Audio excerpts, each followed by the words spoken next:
Hi friends, చూడండి మా రైతన్న ఎంతో చక్కగా మిరియాల పిక్కలను ఒలుస్తున్నాడు. మీకైతే ఏ విధంగా ఒలుస్తున్నాడో చూపిస్తాను. మిరియాలు ఏ విధంగా ఉంటాయో చూపిస్తాను నేనైతే. చూడండి ఫ్రెండ్స్, ఈ పక్కన అయితే కాంగిడ్డలు కూడా ఉన్నాయి, అవి కూడా చూపిస్తాను నేను. ఫ్రెండ్స్ చూడండి, మిరియాల పిక్కలు అయితే ఈ విధంగా ఉంటాయి అన్నమాట. ఫ్రెండ్స్ చూడండి, ఇవైతే పండినవి ఈ విధంగా ఉంటాయి. ఫ్రెండ్స్ చూడండి, పండినవి అయితే ఈ విధంగా ఉంటాయి. ఫ్రెండ్స్ పచ్చివి అయితే ఈ విధంగా ఉంటాయి. చూడండి,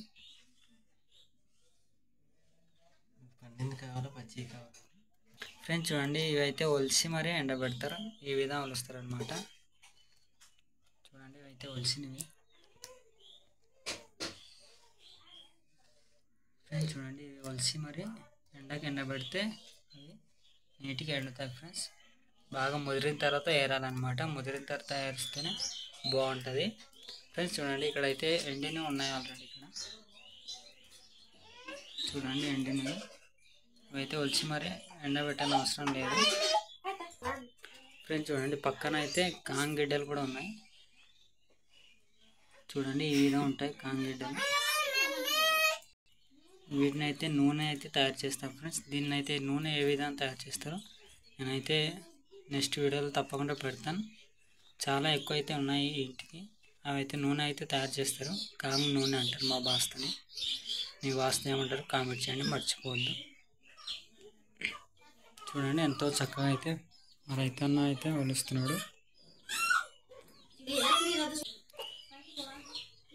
ఫ్రెండ్స్ చూడండి, ఎంతో చక్కగా అయితే తెచ్చి అయితే కూడబెడుతున్నాడు మా రైతన్న.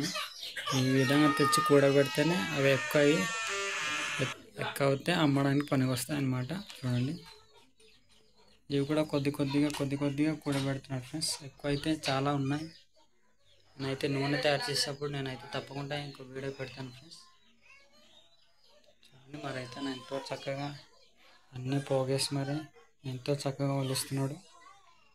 ఇలాంటి వీడియోలు మరెన్నో కావాలంటే లైక్ చేయండి, ఫాలో చేయండి, మర్చిపోవద్దు. సపోర్ట్ అయితే చేయండి ఫ్రెండ్స్. ఎందుకంటే నాదైతే కెమెరా ఏం కాదు, ఓన్లీ ఫోన్తోనే తీసి మరీ పెడుతున్నాను వీడియోస్.